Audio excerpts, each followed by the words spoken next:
Bonne nouvelle pour la rentrée académique 2022-2023, l'École supérieure d'administration, d'économie, de journalisme et des métiers de l'audiovisuel ESAE vous ouvre les portes de ses différents sites. À Gbedjourmende, à Bomé-Calavi, à Kwakpa et même à Parakou, l'université ESAE vous offre des bons d'études et des demi-bourses dans toutes ses filières en licence 1, 2 et 3. Et pour les 100 premières inscriptions en master 1 et 2, bénéficiez des demi-bourses. Nouveau bachelier, vous avez au moins la mention assez bien. Inscrivez-vous vite à ESAE et bénéficiez d'un bon de 50 000 francs CFA. Étudiants, étudiantes et nouveaux bacheliers, payez 200 000 francs CFA en sciences de gestion, sciences économiques, sciences juridiques et en administration des affaires en licence 1, 2 et 3 et 500 000 francs CFA en master 1 et 2, 250 000 francs CFA en administration générale, administration des finances, journalisme et métiers de l'audiovisuel en licence 1, 2 et 3 et 600 000 francs CFA en master 1 et 2. Alors, inscrivez-vous vite et profitez des offres exceptionnelles mais également d'un enseignement de qualité à l'université d'excellence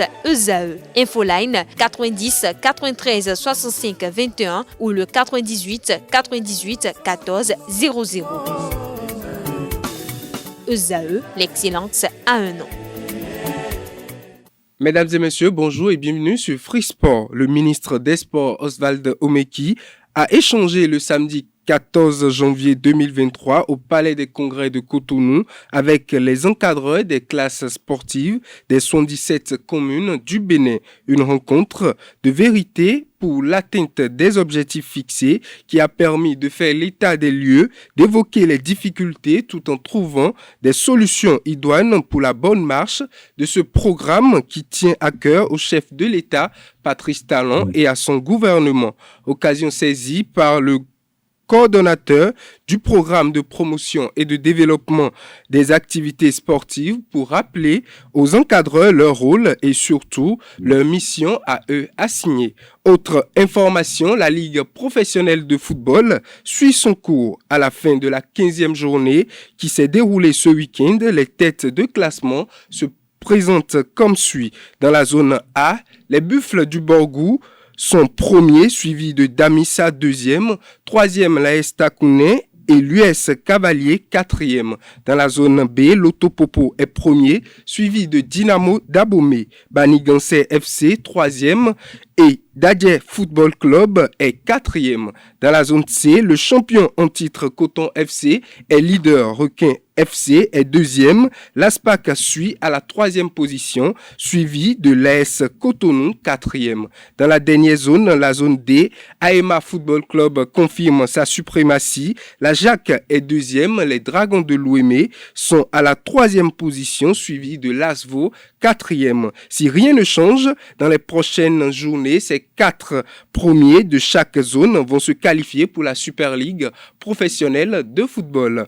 Handball à présent dans le cadre de la célébration du jubilé d'or marquant les 50 ans de la Confédération africaine de football. Manzourou Aremou, président de la Confédération africaine de handball, a adressé un message aux disciplines de la balle à main.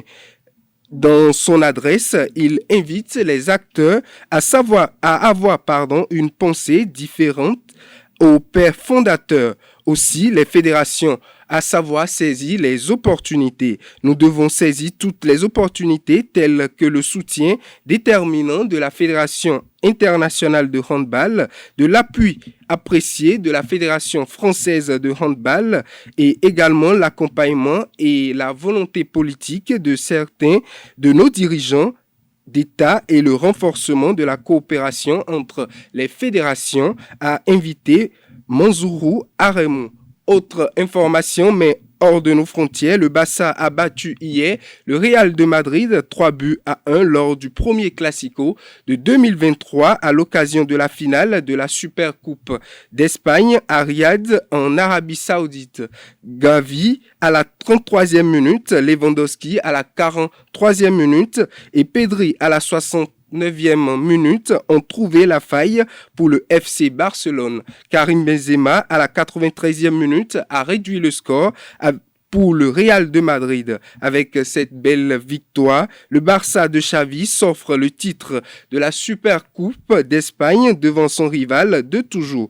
Xavi remporte son premier trophée en tant qu'entraîneur du Barça grâce à un match énorme de Gavi, le joueur de 18 ans, qui devient le plus jeune joueur à avoir été buteur et passeur décisif lors d'un classico. Il a été élu par la même occasion homme de cette finale.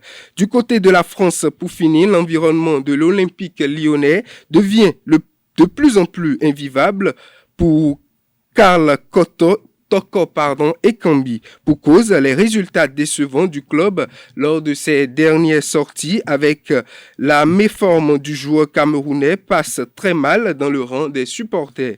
La tête de l'international camerounais est donc demandée par ces derniers. Mesdames et messieurs, c'est tout pour Free Sport.